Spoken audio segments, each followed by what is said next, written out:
it works out great. Excellent. Thank you. And Heather, who did you staff it with, and when in your day or your week were you holding your SAIG groups? Right. I have run groups. The beginning of the year, I ran them by myself, and we've always done them during study hall. We have like it's our intervention hour and our study hall, so it's really easy. Nice. And then most recently, I've run it with the social worker as well. Excellent. Excellent. And Kristen? Yeah, I've ran a lot of them just because I am the academic seminar teacher, but I try pushing it out to teachers as well to use within the classroom, because It's amazing how a small 3-minute talk with a student or a group of students will gain you so much academic time on their end in the classroom. So we try pushing it out to teachers. For the more intensive SAIG groups, the school psychologist has helped me run some of those as well. And we have an intervention/enrichment period in our day, every day of the week except for Wednesdays and Thursdays. So 3 days of the week, students can be scheduled for interventions, and so I'd have 3 different groups running. I wouldn't have all students. I'd see them once a week because they needed interventions for other classes. So I'd see them once a week for about 45 minutes. Okay, thank you. Our third topic, how did you track the progress of the students in your groups? For example, what were you using? Were you using electronic form, a paper form? Who entered the data? How often? And some general outcomes from your group without being specific about student names, but just general outcomes from your groups. So let's go back to our elementary. We use Swiss as our data program, which we really like using. Myself and the principal both enter data depending on who has time to enter the ODRs on whatever day. And we really use that and looking at ODR data to determine if the SAIG groups were working or not, specifically with those kindergarten kiddos. And we did notice a difference with the majority of the kids. But also some of it, is more observational with just kind of connecting back with teachers. For example, I had a small SAIG group with some 5th grade girls on gossip and rumors, and I didn't have ODRs on that, but it was something that came up, and I just connect with the teacher, in the coming days afterwards to see if it's still going on. So some of it's not necessarily in Swiss, but we try. But I like that you said that you're looking even before it turns into an ODR. So you're looking at some of those minors or some of those, some of those other pieces of data to find those kids and getting in there quick before it becomes a major problem. That's wonderful. Yeah. Another example is the kids are playing they made up a game called Zombie Tag. This was a bunch of 1st grade kids. And the recess aide came in to me and said, "Oh my gosh, this is driving me crazy. These kids are just fighting, and it's just nuts." And she didn't have the time to write up all these ODRs on 20-some kids. So then I just took about 10 minutes in guidance classes in all of 1st grade, and I got the rules from them, and we practiced playing it, and that seemed to do the trick, just to come up with consistent rules that they all were following with the game. And so that was an instance where that information helped you to reteach, not necessarily a SAIG group, but more a reteaching for within a grade level. Right, true, yeah. Wonderful. Okay, Peg, I have a question that might fit in right here. Do you have all students who are attending SAIG groups on check-in, check-out? Good question. Anybody want to answer that one? Jump on No. it. Go ahead. No, not necessarily. For us at elementary, I would say we have more students in SAIG groups than on check-in, check-out. Yes, and it is not a requirement to be in check-in, check-out to be in a SAIG group. The check-in, check-out gives you another layer of data across the day, but it is not required. Typically, yes, kids enter through check-in, check-out, but sometimes you just identify a group and it's like, okay, this is a group, we know there's a problem, let's try some teaching. You may find after you've done that SAIG group teaching for a couple weeks, ooh, we need more info than this, and then you might decide that those kids go on check-in, check-out.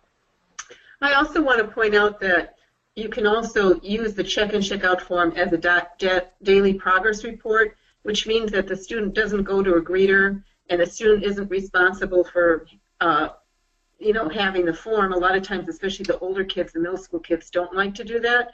Yeah. But you still have that communication maybe via a Google Doc or in some way from the teacher so that you really know what's happening on a daily basis. It's probably the most sensitive to some of the behavior changes that you'll see, even more so than minors. Yes, thank you, Laurie. Very good point. Very good point. Okay, are there any other questions that are pertinent to this area, Steph? Nope. Trish, elementary counselor, wanted us to know that she does have students in groups that are not on check-in, check-out as well. Okay, excellent. Okay, Tina, did you report out on your data outcomes and how you're tracking progress? We also use Swiss, so I look at that on a weekly basis with my students that I'm working with. And we have an electronic data wall in a Google Docs that we monitor. So we see the grades, we see their academic, what's going on academically and behaviorally. So I'll pull that up along with their attendance. And I'm the one who's gathering the information. I would say, in general, I would see less referrals with some of the students. Some of the students, it's better attendance. It depends on the individual student. The biggest overall 100% outcome I have seen is the connection it has made with me and these students. They seek me out. I had a SAIG group running second quarter with a group of 6th grade girls. Those same girls come to my office every morning, not to bring problems, but just this is their safe place. Mm-hmm. And I have a group of 8th grade girls during lunch. They come to my office. Again, this is their safe place, but when there is something that comes up, they know they can come to me. And so to me, in running these groups over the last 2 years, making those connections with those riskier kids, it's been amazing. Excellent. Excellent. I guess one other thing I'd like to add, I'm running a SAIG group with boys right now, some 7th grade boys, and not all of them fit the criteria of needing a SAIG, but a couple of them in particular needed to reconnect with some positive peers, and that has really opened my eyes to the value of having both Tier 1 and Tier 2 kids in a SAIG, because they've been the role models and they'll call them out saying, hey, that's not right, or the Tier 1 kids share their stories and the Tier 2 kids can hear that their successes or the good choices that they're making. And we've seen one student in particular in the last month, he's made great gains with his academics. He's not getting the behavior referrals like he was 2 months ago. So that has been a new insight that I didn't know before. Well, and I like that you've brought out that these groups can create peer connections, not just that reteaching piece, but also peer connections within the group. As you said you just did, where you use some models from your general population in with your kids that needed some support. And it worked out well for both. I want to point to the research with regard to that. This is Laurie. For the basic SAIG, when you're just basically reteaching procedures, it's not an issue. But there is research that says that if you have some of those SAIG groups around more emotional and maybe social competencies, that's important to have good peer role models in that group, or otherwise you can actually end up with kids learning more inappropriate skills than appropriate skills. So that follows evidence-based practices. Excellent. And Kristen, what have you been doing? Yeah. So we track our data through EduClimber. It's kind of like Swiss, but it also has an academic piece to it. So we're able to track their academics and behavior along with the groups. I do make all the students who are in an intensive group carry a DPR, not the check and checkout sheet, but it is a DPR with their specific goals that they're working on, just so I can see if they're making gains in those areas or not. Some of them are just for one class, like an algebra class. They just have goals for algebra. Some of them have goals for every class that they go to. Some of them have homework completion, in which case then we would look at the homework that's being turned in and track that rather than carry a DPR just for homework. We would look at Infinite Campus in the group. Who entered the data, it's a secretary that we have in our office. Just all the sheets go to her and she enters them in daily, so they're up to date every day. As far as the outcomes, we've seen, like I said, great outcomes with it. And the main thing that I found helps is just forming the relationship between the students and the teachers. We do have a high percentage of students in poverty. And so how they go about forming, they just don't know how to form those right relationships and how to make a good relationship work. They've had really negative school experiences. And this year is some of the first time that they're going home and telling their parents that they like school, that they feel like their teachers actually like them. And it's not that their teachers didn't like them before, they're just forming those relationships, and the teachers are then also understanding those students.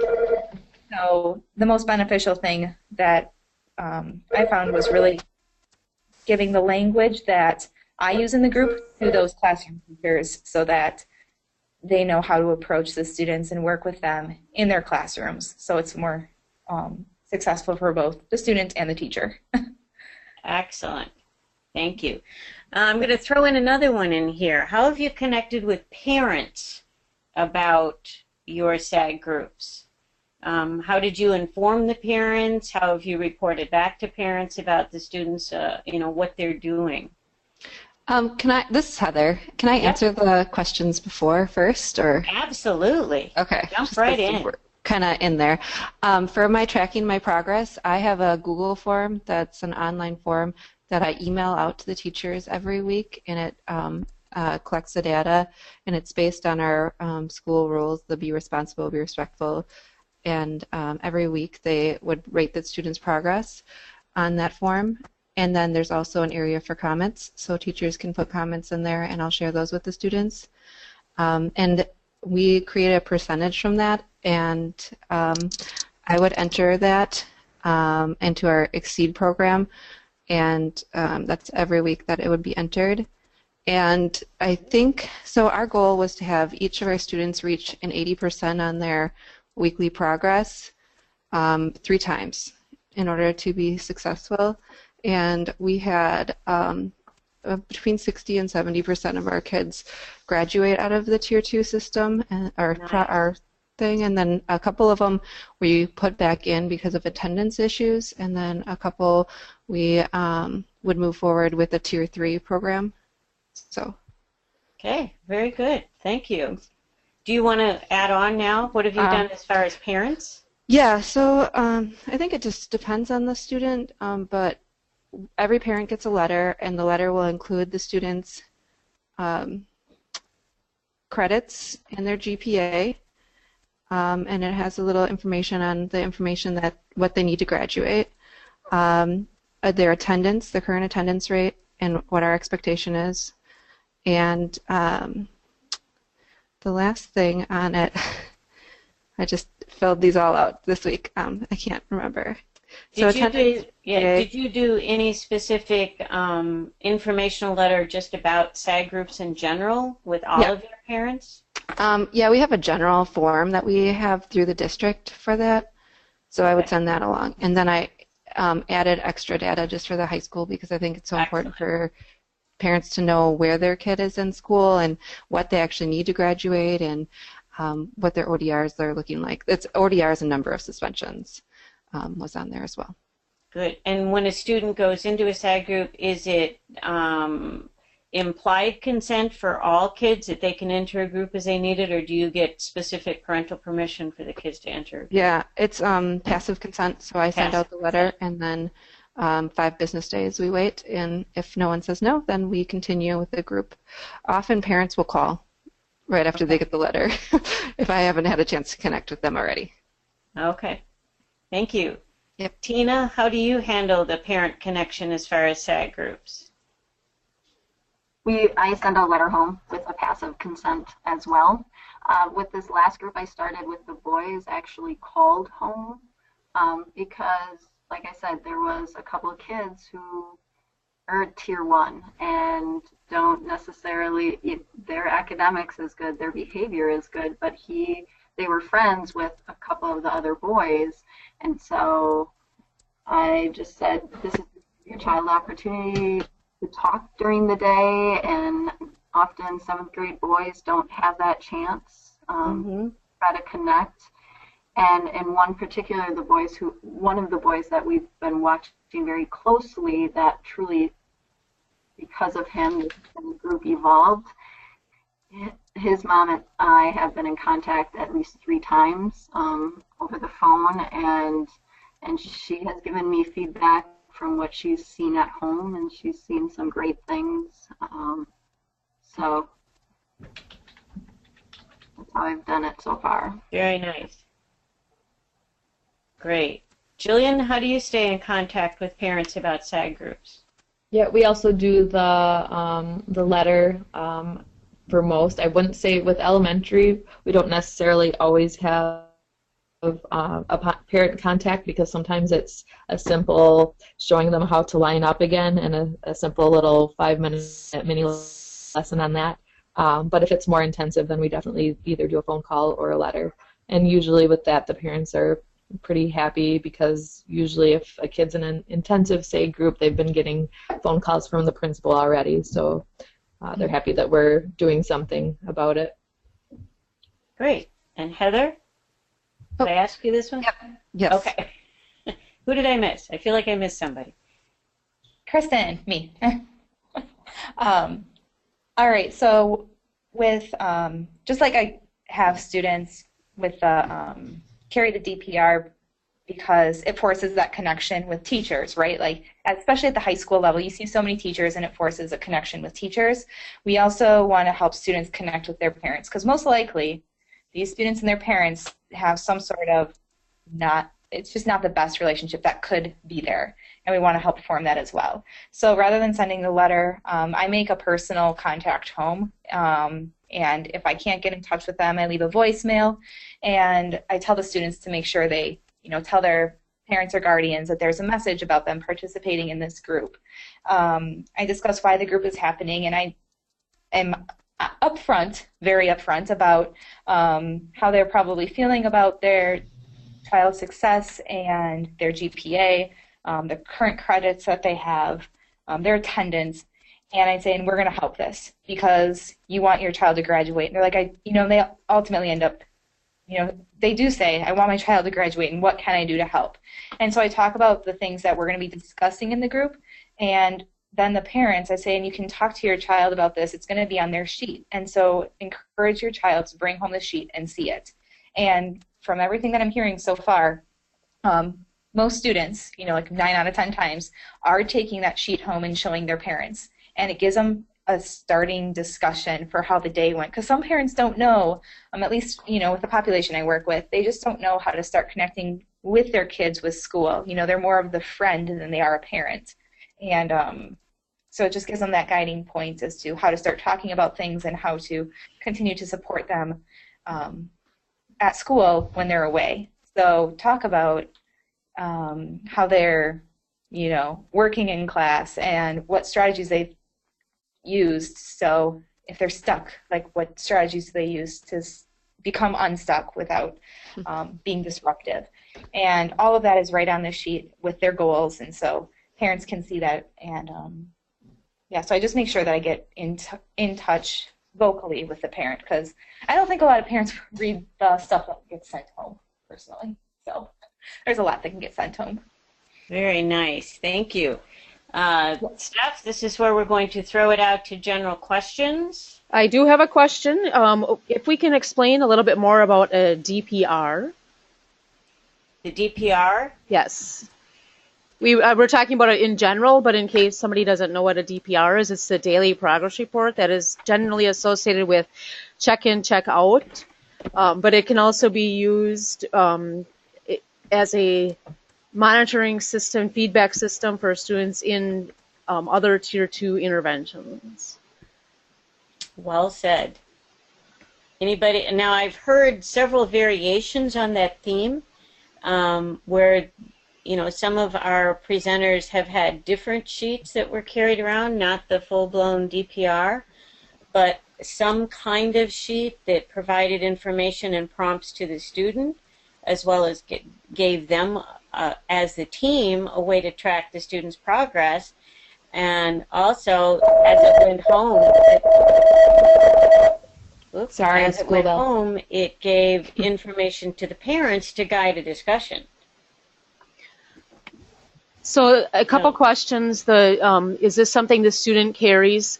It is often a paper copy, like you might think of a traditional behavior check-in or check system, but it can be electronic. That is one of the questions that I've received. I know people that use Google Docs, for example, to utilize an electronic format where staff and teachers have editing rights, but parents and students have view rights only. If there's anybody else that would like to add to that discussion. Can I just, if you can share, let me share my screen, I can show a picture of it.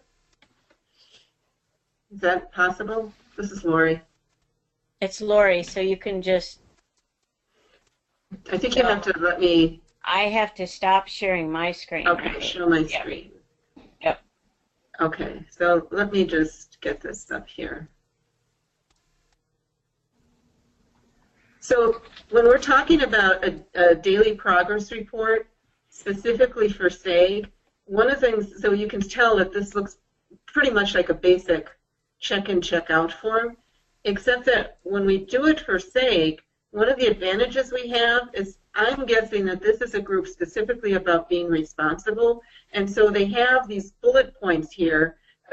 You would choose the bullet points according to what your 9-week goals are. You don't want to have 9 bullet points under here. You want to have the main focus and the things, it's like a cue sheet to let the teacher know what they should be increasing their ratio of positives to correctives. So for instance, if it's an intensive SAIG, that ratio should be about 14 or 15 positives to 1 as a student is learning a new skill. If it's a basic SAIG, it would probably be maybe, 9 or 10 to 1. But it's a way of, if the student is carrying it, it's a reminder for them. If they're not carrying it, they should have it written somewhere in terms of what they're focusing on. But you want the teacher to know what it is you are working on with those students and this daily progress report. Then what you're doing here is you can have the teacher just focus on this particular area for an intensive SAIG. You don't have to necessarily have them correct all of it, but maybe this, that you can have feedback that you can then bring back to your group in terms of how the student is doing with this. So, yeah, and it's really nice because like the items that have been written under be responsible. It's a prompt to the staff person. It's also a prompt to any of the adults that and the student themselves. And then a copy typically goes home to the parents, so now parents know, especially in this area, how this student did. So I just want to be clear that, these are some of the different ways that you can use this report. You can have people say, hey, I'm still going to score on being responsible, but if they focus on this, their scores in responsible should be improved. Or you can just have them focus on some of the bullet points. So, it depends on where they are in the continuum in terms of how intensive the students' needs are. Now, have any of our panelists, did you use an online form? I'll speak. I know this is Kirsten from the high school level. I know a lot of teachers like the online form. I have some personal qualms with it just because the main reason we have the sheet is for students to get feedback, right? Like students getting feedback shows their success will increase. And I think some teachers might not give feedback to the student that day if they missed the electronic form, whereas the paper copy, they're forced to go back and get it, and the student sees it, like, oh, I don't have this signature, I have to go back and get it. Or they hand their sheet to a teacher, and the teacher might say, hey, you forgot your last hour teacher, go get it quick. And it forces, again, that connection, like right away in the beginning of class, like, where's your sheet? And at the end of class, I need your sheet, or here's your sheet, and here's your scores, and here's why you got the scores that you got, and let's talk about it. I just know the Google form, it just might not give those connections with teachers and students that these students so desperately need to be successful. So that's such an excellent point. Yes. One thing, and sometimes you just can't get it, sometimes teachers just won't do it, or the students really won't follow up, and in that case, I think that feedback piece is so important. So when you do get the students, especially I'm thinking older students together in your SAIG group, it is, one of the things they like to do is graph their own results. So if they can then be able to graph their results, it is some feedback, and they can make goals off of that so that they don't miss that feedback piece. That's a really good point. Right. I'm also in the high school, and I do the Google Doc instead of I did start with the handheld DPR, and I was getting like 20% return.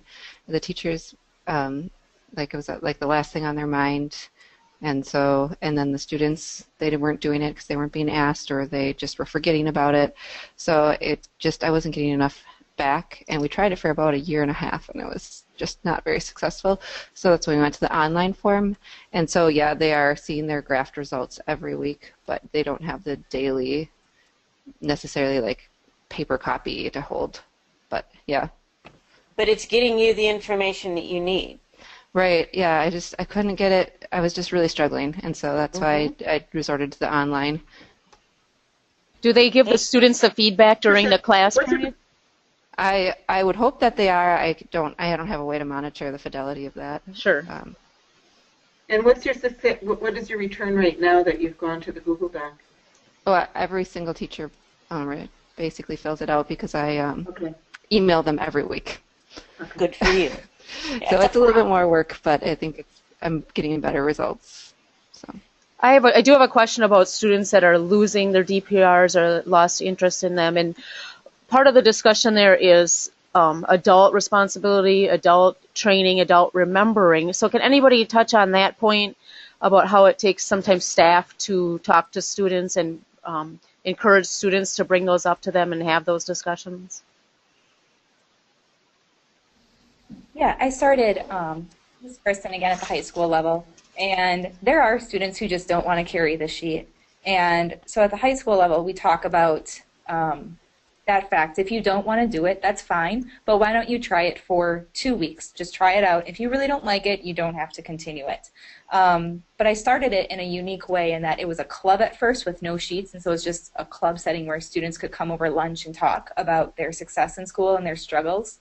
And from that, then I introduced the sheet to some of them, and now it's like student buy-in, right? Like I've got a whole club of students that say this is a really cool thing, and you increase your academics from it. So it's the students encouraging other students rather than me. And because they all travel with one another to classes, there's more of them in classes than just me going to every class. Students encourage one another, and don't forget your signatures. And so I picked key students to do this with. They're more of the leaders to start this, and now it's gone well, and they encourage one another in their classrooms. But we do have some students who forget the signature, and it's just a talking point. They're not reprimanded by any means. It's just, why did you not get the signature? And it's, they legitimately forgot. So I ask them to go back and get it, or we hang on to it for the next day and they go back and get it. Was that the original question? I'm sorry. Yes, the original question. Yes. That's perfect. That was it. That was an excellent answer. Okay. I just want to. So I just think we're buy-in and training for staff as well, and just telling staff, I know it's hard, but if there's a common system that we can do, great. But I know teachers have a lot going on, so I put more responsibility on the students It's your responsibility in the beginning of the hour to give the teacher your sheet, and it's your responsibility at the end of the hour to give to get your sheet and get those signatures. And I see them every other day, and so if I notice they're not getting some of them, it's a talking point. There might be a reason why they're not getting their math teacher signature. There might be a reason why they're not getting the foods teacher signature. So that's a talking point with the student, like, why are you not getting these particular scores? So, Jill, how do you handle that problem at elementary with little ones? Yeah, it seems in elementary that it's all about the relationship with the staff member that they're doing this with, or the reward at the end of the day. So they don't often forget, even if they didn't meet their goal. They're often still excited to just have that adult contact at the end of the day. They see it as special to get out of class 2 minutes early before the bell rings to run to their check-in, check-out person.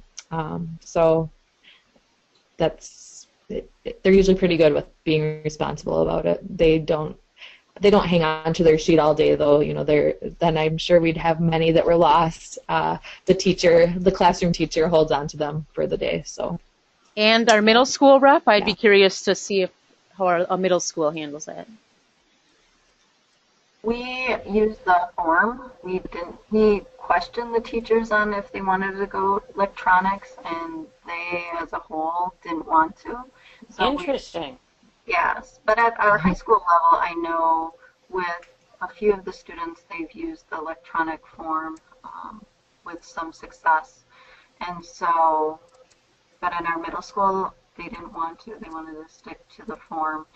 Our kids don't have to be on check-in, check-out to be in a SAIG, so that's not directly connected. And the students right now we currently have in our check-in, check-out are our 6th grade. We tried it with our 7th and 8th, and it didn't go over so well. We need to step back and figure out a game plan for next year. Okay. I like the idea of the whole lunch club, and having it be kind of a really cool thing. Because you're right, you have to have the student buy-in. Mm-hmm. It's student and staff buy-in both. Absolutely. Yeah. Absolutely. Stephanie, do we have any other questions? Yes, I have a high school person who wants to know if the high schools have a formal identification process for SAIG groups. Heather, Kristen, jump on it.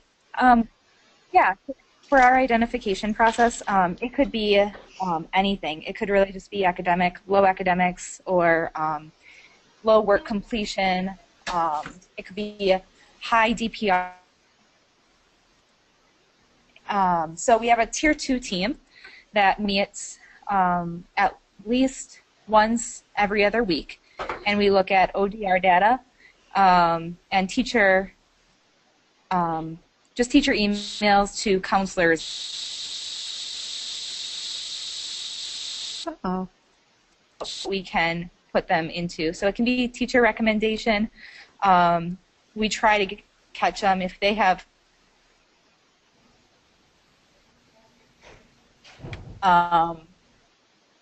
so that's kind of how that works. There's no formula for it, it's just based on what we're seeing and the data for ODRs. Great. Yeah, we use our ODR data as well. So students with high ODRs end up either in SAIG groups or in our Tier 3 program. Okay. And Heather, is that your Tier 2 systems team that determines that?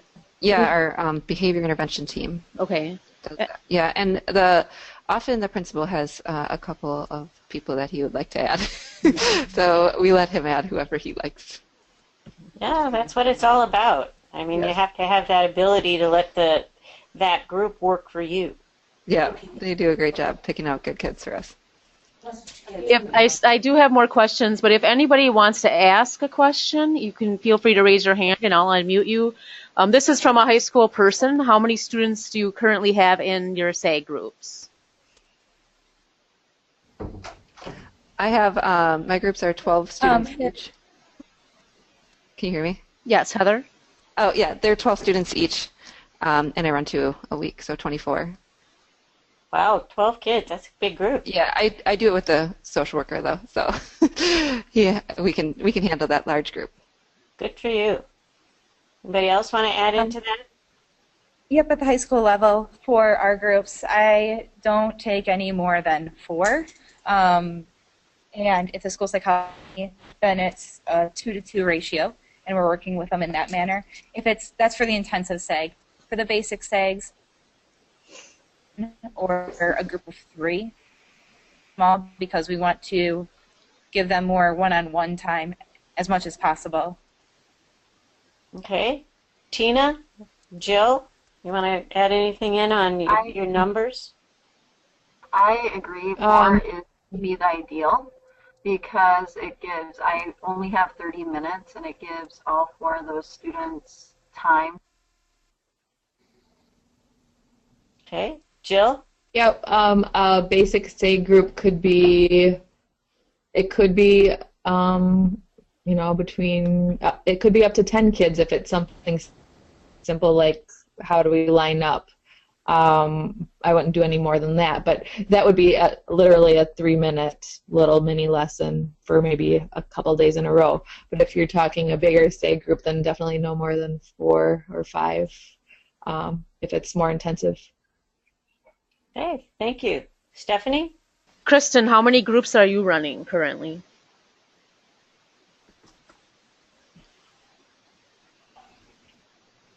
I have 1 intensive group and lots of basic groups, because the basic groups only happen maybe once or twice, you know, with a small group. So currently, as we get closer to the end of the year, I'm just down to 1 group now, and working on staying on task and starting tasks, like what to do when you don't know what to do. So just to clarify, your groups that you said are 1 to 2 times, they meet once or twice for like once a week for 2 weeks, or how do you set that up typically?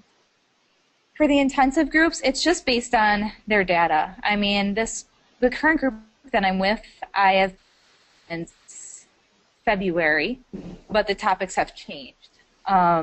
This group of students all show sort of the same academic behaviors. I don't want to say behaviors, but like academic behaviors. They were getting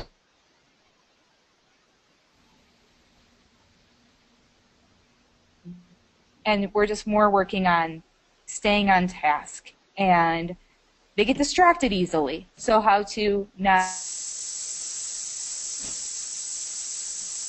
participate along. So whatever pops up, we're trying to support them. We also do a study hall period for them. So we talk about the lesson and then, you know, so let's get your work out and actually work on it. And so I can show you what I mean. If you don't know what to do, here's one thing you could do. So get out your science that you're struggling with. And we also try to help increase their academic achievement during that time as well. And it's working. I mean, their behavior, they've stopped getting ODRs, and the academics, almost all of them are passing all their classes. There's 2 of them that have 1 class that they're failing, but it's almost passing. They've brought them up. And these are kids 5 or 6 of 8 classes before. Great. How many students in your school total? Oh gosh, in the whole school? Just I'm not sure on the exact number. Or per class? What's a graduating class? There's maybe about 900 for the whole school. Okay. About 250 per grade level-ish, 230, 220. I think the person just is comparing numbers to the general population of your school. Oh, okay. Any more questions that anybody would like to verbally ask? Raise your hand, or if you would like to put your questions in the question box, I will state them. And please make sure that you have signed in with your name, your school name, your district name, and your role in the district in the chat box.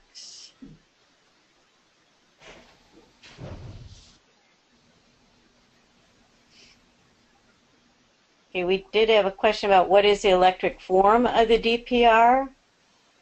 I heard several people saying they used a Google Doc and they created it. Has anybody created a different kind of electronic form?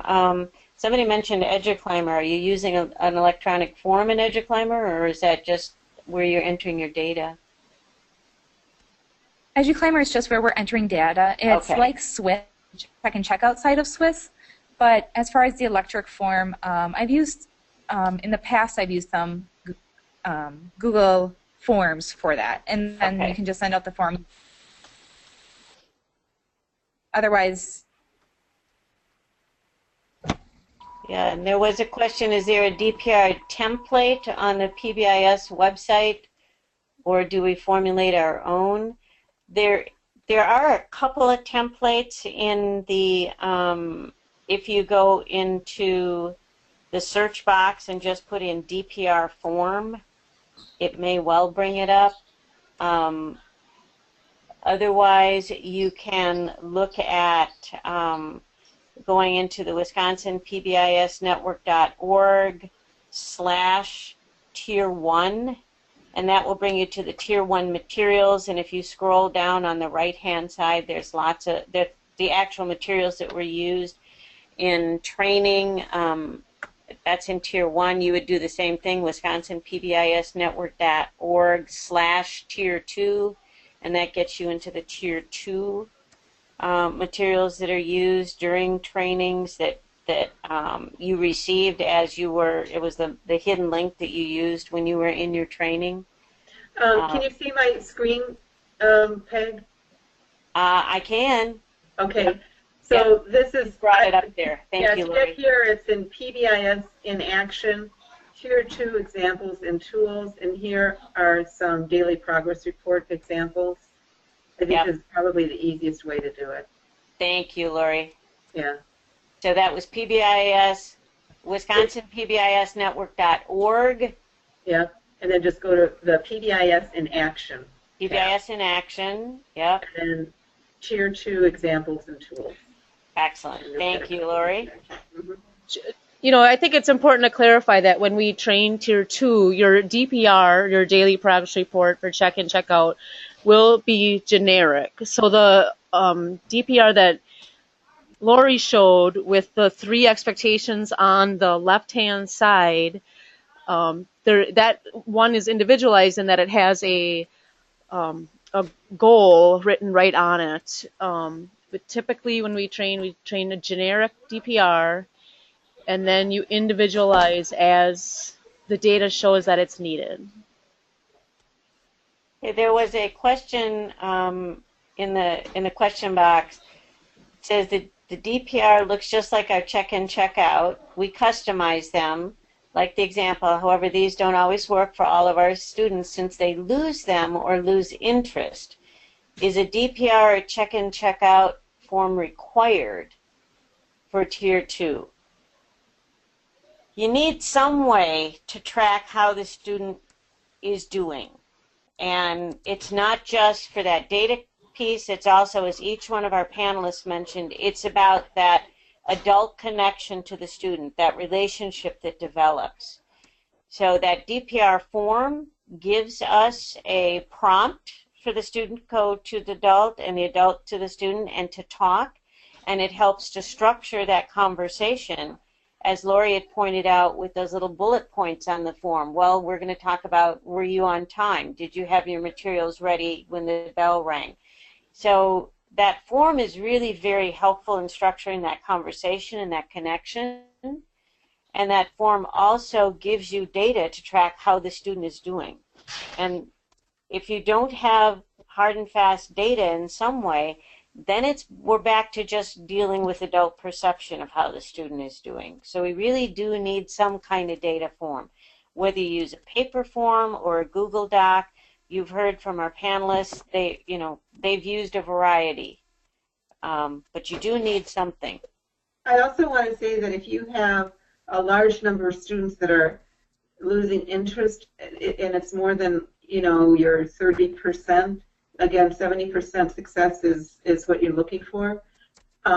It's a good idea to go back and see what you might do to regain the interest. Is it you know, can you graph something? Can you get them into creating goals? Does it have to do with the incentive? What is it, the teacher-student interaction? To see if you can't, maybe they're doing the goal, maybe their SAIG group is going too long. Maybe they only need to have it for 4 weeks instead of 9. But I think to take a look at how that particular intervention is being delivered that has the students lose interest. And it's just to take a look at it. It's not saying that there is something wrong, but by and large, most of your students should be using that form, and there are exceptions.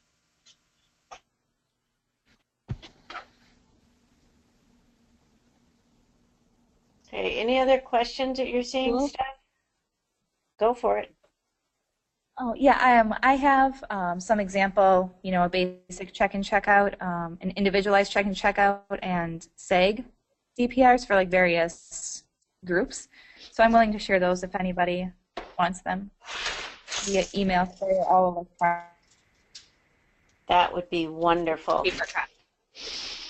And since we are just about at the end of our time, I would like to tell people, if you are further interested in this, one of the sessions at our conference, our PBIS conference this summer, will be on SAG groups, and these very same people will be part of that panel as well. So you'll have more time to really discuss. They'll bring some examples of their forms and, you know, show some examples of, you know, lessons that they did.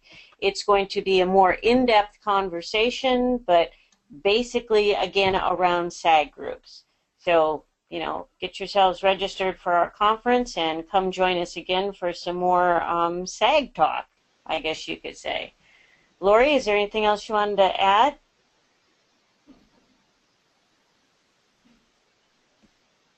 Nope, I'm good. Okay. Well, thanks our panelists, Heather, Jill, Kristen, and Tina. Yes, thank you so very much. We appreciate your time and effort, and we will be in touch. If each one of our panelists could please shoot me an email with your summer phone contact information or email contact information. That would be very helpful, just to be sure we have that. And to all our attendees that joined us today, thank you very much for joining us.